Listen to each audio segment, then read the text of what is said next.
খুলনা মহানগরীতে কৃষ্ণচূড়া ফুলে মন কাটছে পথিকদের। বৈশাখের আকাশে গনগনে সূর্য, কাঠফাটা রোদ্দুরে তপ্ত বাতাস। প্রকৃতি যখন প্রখর রৌদ্রে পড়ছে, কৃষ্ণচূড়া ফুল তখন জানান দিচ্ছে তার সৌন্দর্যের বার্তা। গ্রীষ্মের নিষ্প্রাণ রুক্ষতা ছাপিয়ে প্রকৃতিতে কৃষ্ণচূড়া নিজেকে মেলে ধরেছে আপন মহিমায়। ঘুরে দেখা যায় নগরীর বিভিন্ন স্থানে গাছে গাছে মুগ্ধতা ছড়াচ্ছে কৃষ্ণচূড়া।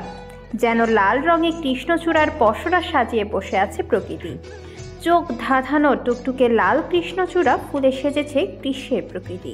গ্রীষ্মের ছোঁয়া লাগার পর থেকেই প্রকৃতির শোভাবর্ধনকারী কৃষ্ণচূড়া ফুল অপরূপ সাজে সাজিয়ে রঙিন করে তুলেছে।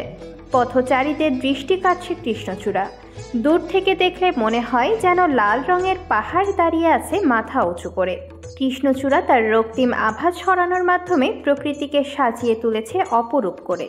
প্রকৃতিকে রক্তিমতায় মাতিয়ে রাখা এই বৃক্ষের উচ্চতা তেমন একটা বেশি হয় না। সর্বোচ্চ 12 মিটার পর্যন্ত উপরে উঠলেও তার শাখা প্রশাখা বিশাল এলাকা জুড়ে বিস্তৃত থাকে।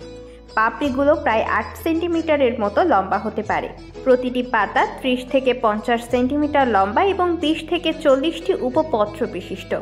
গ্রীষ্ম জুড়ে প্রকৃতিকে মাতিয়ে রাখলেও অন্যান্য সময়গুলোতে বৃক্ষের উপস্থিতি খুব একটা চোখে পড়ে না, অনেকটা আড়ালেই থেকে যায় বাকিটা সময়। এপ্রিলে গ্রীষ্মের শুরুর সঙ্গে সঙ্গেই প্রকৃতির সবুজ পেছনে ফেলে বেরিয়ে আসতে থাকে লাল রঙের কৃষ্ণচূড়া ফুল। মানুষের দৃষ্টিগোচর হতে থাকে তার সৌন্দর্য। তখন আর আলাদা করে তার খোঁজ নেওয়ার দরকার হয় না। একসময় কৃষ্ণচূড়া ফুল গাছের প্রচুর দেখা মিলত নগরী জুড়ে। প্রতি বছর এই গ্রীষ্মে ফুল ফুটে প্রকৃতিতে শোভা বর্ধন করত। কালের আবর্তে সেই কৃষ্ণচূড়ার গাছ এখন অনেকটাই কমে গেছে।